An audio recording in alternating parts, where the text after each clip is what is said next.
UP के बांदा में एक पटाखा फैक्ट्री में आग लगने से 3 लोगों की मौत हो गई, जबकि कई लोग गंभीर रूप से घायल हो गए। बताया गया कि आग लगने के बाद हुए जोरदार धमाकों की वजह से फैक्ट्री की छत ढह गई और उसमें भीषण आग लग गई, जिसके बाद वहां पहुंचे फायर ब्रिगेड के जवानों ने आग बुझाने का काम शुरू किया। हादसे की जानकारी मिलने पर पुलिस अधिकारी भी टीम के साथ पहुंचे और बचाव का काम शुरू किया गया। बताया गया कि फैक्ट्री में रखे पटाखों में आग लगने की वजह से वहां तेज धमाके हुए, जिससे आसपास की कुछ और दुकानें भी ढह गईं और वहां मौजूद कई लोग मलबे में दब गए। पटाखा बनाते समय ही विस्फोट हुआ और विस्फोट से उसकी पूरी छत जो है गिर गई। मलबे में दबे लोगों को निकालने के लिए खुदाई करने वाली मशीन की मदद ली गई और घायलों को एम्बुलेंस की मदद से अस्पताल पहुंचाया गया। मैं अंदर था, जैसे विस्फोट हुआ मैं अपने बच्चों को लेकर आग भी लगी है, विस्फोट बहुत तगड़ा हुआ जो पूरा गांव सुन सका है। अंधेरा होने की वजह से राहत बचाव के काम में जुटे लोगों को काफी दिक्कतें आई और मलबे में फंसे लोगों को ढूंढने के लिए टॉर्च की रोशनी का सहारा लेना पड़ा। केदारनाथ में हुई भारी बर्फबारी के बीच एक साधु की जान आफत में फंस गई। केदारनाथ में साधना कर रहे साधु की हालत पिछले कुछ दिन से लगातार खराब हो रही थी और उनकी मदद के लिए वहां दूर दूर तक कोई नहीं था।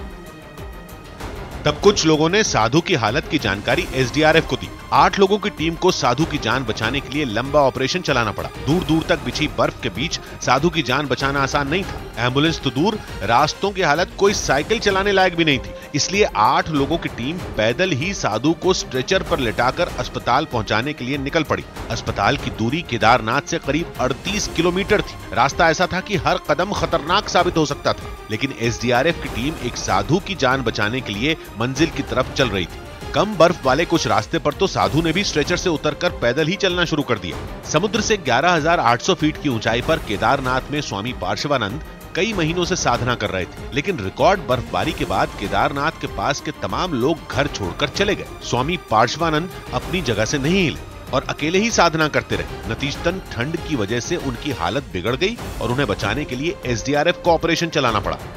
लेकिन बर्फबारी और ठंड की वजह से आई मुसीबत की ये तो केवल एक घटना है। मुसीबत की असली वजह यह है कि पहाड़ों पर पिछले 1.5 महीने से रुक रुक कर बर्फबारी हो रही है, जिनमें सबसे खराब हालात हिमाचल प्रदेश के, जहां कई जगहों पर बर्फ की कई फीट मोटी चादर अब तक जमी हुई है। ऊपर से बर्फबारी का नया दौर शुरू हो गया। मनाली में बर्फ के इतने ऊंचे पहाड़ बन गए हैं कि सामने बनी इमारतें तक बर्फ से छिपने लगी। बिजली के खंभों और बिजली के तारों पर भी बर्फ जमी है। आसपास के कई इलाकों में पिछले कई दिन से बिजली और पानी का संकट है। बर्फ से लदे पेड़, पहाड़ और रास्तों को देखने के लिए सैलानी दूर दूर से पहुंच रहे हैं। पैराग्लाइडिंग का मजा लेने वाले आसमान से कुदरत का खूबसूरत नजारा देख रहे हैं। सड़कों पर इतनी बर्फ है कि गाड़ी चलना तो दूर, पैदल चलना भी मुश्किल है। इसलिए खास तरह के स्कूटर पर लोग दूरी तय कर रहे हैं। जगह जगह सड़क किनारे बर्फ से ढकी गाड़ियां फंसी हुई हैं। आसपास के इलाकों से सरकारी एजेंसियों को रोज सैलानियों के फंसे होने की खबरें मिल रही हैं, लेकिन हालात सुधारने के लिए कोई कदम उठाए जाने से पहले ही आसमान से रुई के टुकड़ों की शक्ल में बर्फ बरसनी शुरू हो जाती है। तकरीबन ऐसा ही हाल हिमाचल में कुल्लू का भी है। एक हरे रंग की इमारत की पहली मंजिल तक बर्फ जमी हुई दिखाई दी। सैलानियों का आना यहाँ भी जारी है, लेकिन तकलीफ उन बच्चों की है जिनके स्कूलों की छुट्टी नहीं हुई। कड़ाके की ठंड और बर्फ से ढके रास्तों से होते हुए बच्चों को स्कूल पहुंचना पड़ रहा है। लेकिन जम्मू कश्मीर में बर्फबारी के साथ बारिश भी शुरू हो गई है। लोगों का घरों से बाहर तक निकलना मुश्किल हो गया है। श्रीनगर में भी घंटों तक बर्फबारी हुई है।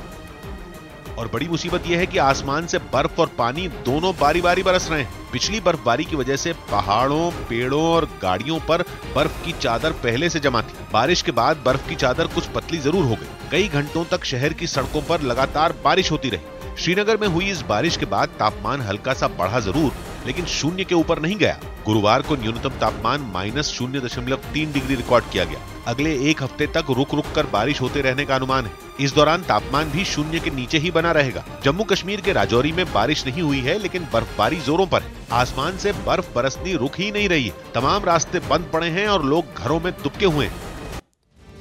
बीजेपी की सबसे पुरानी सहयोगी पार्टी शिरोमणि अकाली दल ने गुरुद्वारों के मामलों में दखल अंदाजी को लेकर अपनी नाराजगी जाहिर की और विरोध में एनडीए की बैठक का बहिष्कार किया।